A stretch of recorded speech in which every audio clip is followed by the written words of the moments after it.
My guest tonight is a cricketer and a gentleman.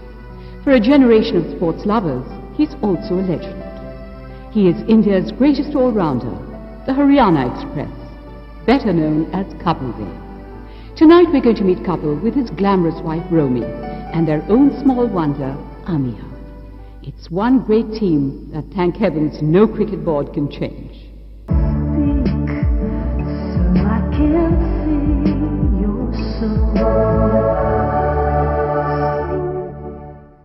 Kapil, it's delightful to have a cricketing legend here on my show. Thank you so much for coming. Thanks. I want to ask you, after achieving your world record of 434 wickets, did your motivation end? Certainly it wasn't remain the same, because once you achieve something, there is no more goals ahead. And I think your own group of people also shift out, and you start playing with so many younger boys. Yes. And sometimes you get a feeling, well, exactly, I don't think so I fit here.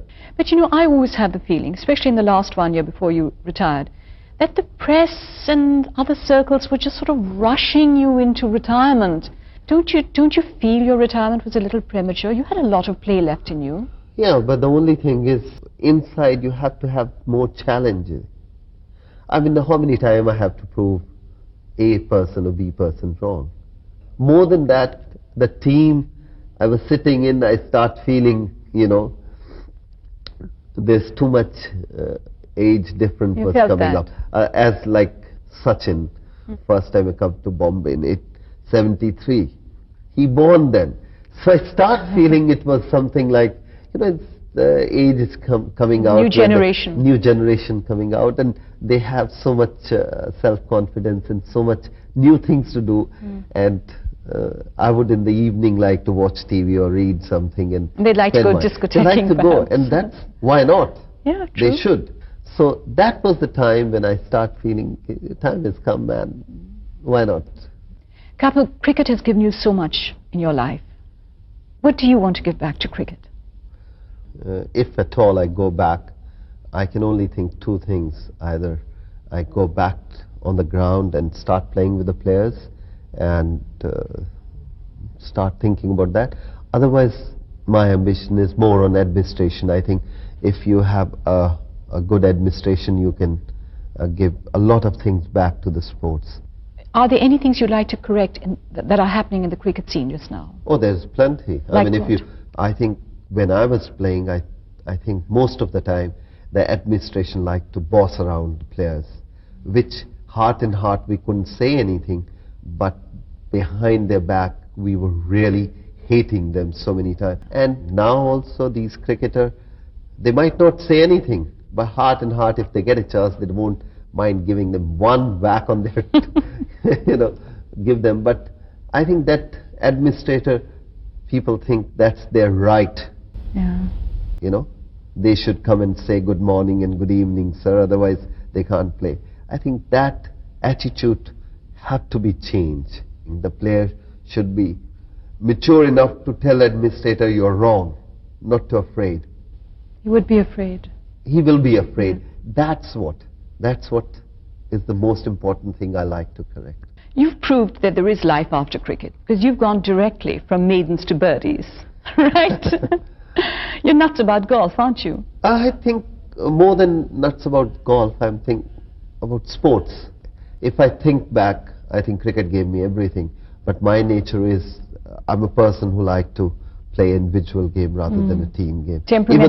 Even though I achieved whatever I achieved today in cricket, but my nature doesn't goes with that.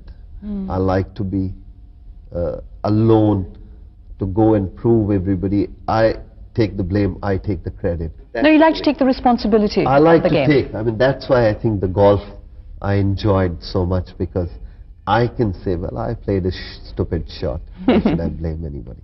You've already reached a single-digit handicap, haven't you? Yes. What is it? I think it's the 4? golf, yeah, around about 4, 5, 4, 3 also sometime. Really? So I can say in between 6 and 3. But is it true you shouldn't really ask a golfer what his handicap is? They never tell the truth like a woman never tells her age. In the club cricket or club golf, it does happen. Not many people like to tell their correct handicap, which is painful. I don't know why they do that. That's true. But do you still find time to switch on your TV set when the cricket matches are on? If I get chance, yes. I like to see how the boys are, shaping up. So you do watch often? Whenever I get, I'm not... You don't get much time, so you don't watch often? Not, because the daytime, either you go to the office and either you watch cricket. But in the evening, if I get 10-15 minutes to see, I like to see, what they are doing. Who is your favorite cricketer? I think Sachin has a tremendous talent. That's beautifully hit. Sometimes, when a person has the talent, he doesn't know how much talent he has. He doesn't know, you think? I don't think so. Sometimes I feel he forget about what he has and he start listening about what media start writing and things like that. That's dangerous. I think he's a far more a greater player than any of we produce in this country. I think he's way above what I've seen in 15-20 years. Romi, thank you so much for coming all the way to Bombay, especially for this show. Thanks. Shall we rewind all the way back to when you first met? That was a history. Yeah, History, all right, let's go back to history then. It's long back. I don't remember. Oh, come on, I'll make you remember. Okay, then it's all right. So, you were 18? 18, yes. Where did you meet Kapil? I met him at the CCI club in Bombay, and he hadn't even made his debut then. He was this thin, gawky boy. From the village, as they give the impression. What nonsense, Kapil. Well, that's what everybody gives the impression. And he was just introduced and off he went. What appealed to you most about him? There was no love at first sight. Okay. It was friendship. And maybe he was the only man who probably had the guts to approach me, because I was so big and huge. I didn't have... Oh yeah, I was humongous. Difficult to believe. See? Yeah, I mean, Is that what you did? When we fell in love with each other, I was close to 80 kilos. And well, he loved all 80 kilos of me. That's true love, come on. Yes. You have to hold 80 kgs. I mean, it's not easy. It was more the size than anything. So is that what appealed to you? Must be at that moment. But the most important thing was she was so lively. I think she didn't understand for first 10 years what cricket really is. I mean, I can give you example. I made a test 100. By 7 o'clock, she didn't know she was staying in the same hotel, and she said, "Why everybody calling you?" I said, "Oh, I just got 49 runs, so should have got 50. I said... You should have got 50, I agree. You should have at least got 50, 50. Kapil. How do you always get out in the 40s and the 90s? And I said, "Yeah, but it was, Then he says, no, actually it wasn't 49, it was 98. 98 or 99, I said. She said, "Oh, you can't get 100. So it was never, I would like to talk back home what I played. But tell me, what has life been like being a cricket star's wife? The only thing that I missed over the years was not having him around. One just had to do everything on one's own. That was, I think, one of the biggest adjustments. Kapil has a reputation of being a ladies' man. Hannah? Are you asking me? I'm asking you as well. Am I? I don't know. Well, did that ever worry you? No. Why didn't it worry you? Because he never gave me the feeling that he was up to something. Either he was very good at hiding it. Such bataya bhi. That I can't tell you. It's Okay. very secret. But I believe very strongly in a woman's instinct. Sometimes maybe an antenna would come up, but my instinct never sent out danger signals at all. She will say that. Well, I think she is the one. Would you discuss it with him? I would just say that, Kapil, Straight away she will tell this me. is getting a little too close for comfort. Yeah. But He is a harmless flirt. He enjoys it. He's never hidden it from me or from anybody else. And then he would ask me at some point that, you remember so-and-so, so-and-so, and I came back and said this, can you remind me of her name? You know? Because I'm good with names, you know. So, I mean, it was a fun thing. So many times it does happen. I have to ask. I said, please tell me the name of that person. Yeah, No, and then he would always use me and give this impression that, listen, I've got this real toughie for a wife. Like, back off. I can't handle it. You know that. So he would just use me to his advantage wherever and whenever it pleased him. when things were getting too hot. Yeah. But I would like to believe that things never, you know, went out of hand. as I said, that if he sees a beautiful woman, he will admire her, and he will admire her whether or not I am present, you know. So there is nothing devious or lecherous, you know, about it. So let's take it in the spirit that it comes. Well, I think that's a very mature attitude. But I don't always behave very mature.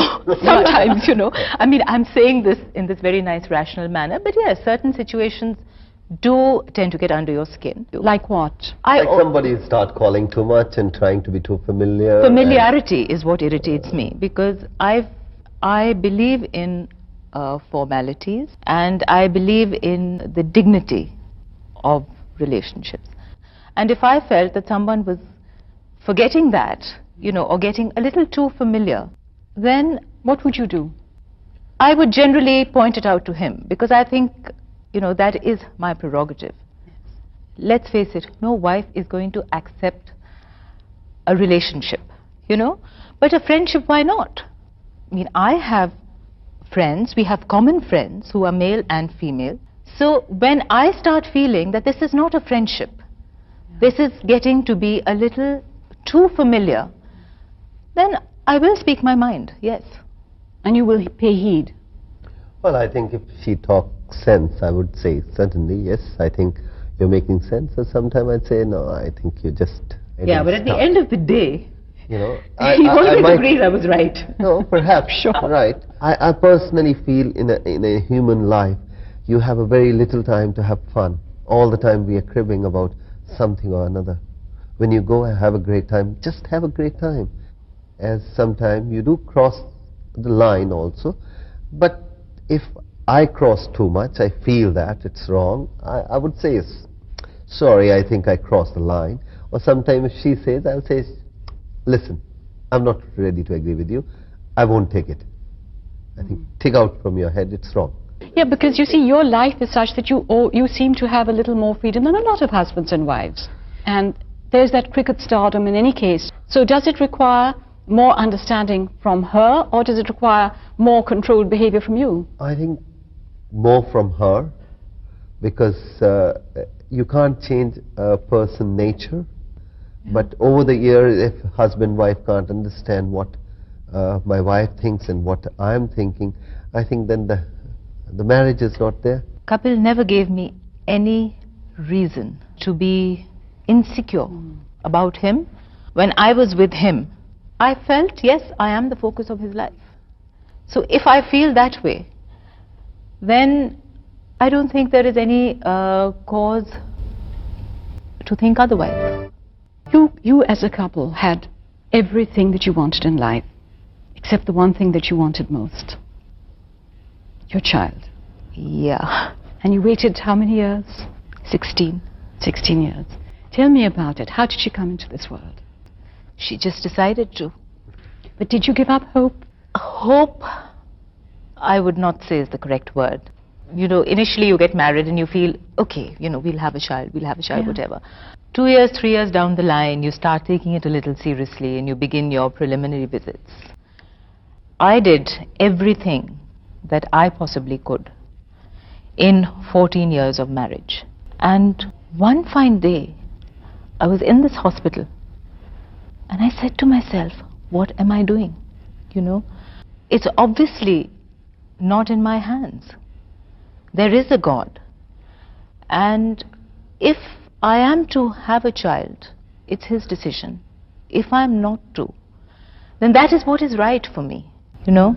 He was in any case telling me that, look, don't do this to yourself, because it's physically painful, emotionally very traumatic. I was more unhappy about, I said, look, I hate you going to the hospital and trying to do this, trying to do that. I said, end of the day, I like to have you more than anything else. If you are healthy, I'm happy. If we have, we have. If we don't, we'll have one. It's nothing. End of the day, if you keep a dog also, you start loving it. Yeah. You know, however much you feel and you behave normally and you go out, if it's in your mind, you've got to get it out of here. I mean, once you decide, and I said, what am I doing? We have a good relationship. We have fun with each other. I just decided there in that clinic that no more. Okay? I went through that particular cycle because I'd already been pre-medicated and whatever. And that was it. I never went back. I began looking into other avenues, and I started leading, you know, a life which I began to enjoy. It was behind me, it was behind us, and it was probably a year and 6 months after we gave up. And then one fine day I just realized I was pregnant. And I couldn't believe it. And the nurse asked me, she says, whose sample is this? And I said, mine. I thought, you know, it's some hormonal problem or whatever. And she says, ye to positive hai. And I just sat down, you know. And then when I sat down with a thud, I said, oh God, what have I done? I should sit down gently now. How did you tell him? She called me. On the phone? She said, what do you I called him from the doctor's clinic. One time he was in the loo, saab naha rahe hain. One time he came to the phone, it got disconnected, and you know, I was shaking by the end of it. Cool. And I couldn't think straight, I couldn't talk straight. And then, you know, there is fear. I know. Because you just feel that. And then I said, no, why should I have this fear? The Creator who's given it to me will protect it. What did he say? How did you put it? Yeah, I still remember that. She said, what do you think, what do you want in your life the most? I said, good health. I said, why are you asking? She said, I'm 2 months pregnant. I said, what? She said, I'm 2 months pregnant. And then I said, aren't you going to come home? He said, no, I've got work. I don't believe it, Kapil. I said, I'll come after lunch. I don't believe this. I said that. What did you feel when you first set eyes on your baby? When I came back into the room, I said, I want to see her. And my doctor said, yes, of course, we've got her for you. Why don't you have a look at her? And then I didn't have my glasses on. I wear lenses. And I couldn't see her. And I kept saying, but where are my glasses? And nobody could find my glasses. I mean, I said, after 16 years, you can't find my glasses. At a moment like this? Yeah. Well, finally we found them. They were in the operation theatre. How did you feel? I couldn't believe it for a while. You're scared. And you know, when I think you're younger, you have the bravado or the resilience thing of youth that you can overcome. You don't take things that seriously. But when you're that much older, you've got to change things around. You think about things more. And I spent the first 3 months of her life walking up and down the room with her till 4 in the morning because she had terrible colic. And then I'd say, is this my bundle of joy? But you know, we couldn't get over her then and we can't get over her now. How has having her changed your lives?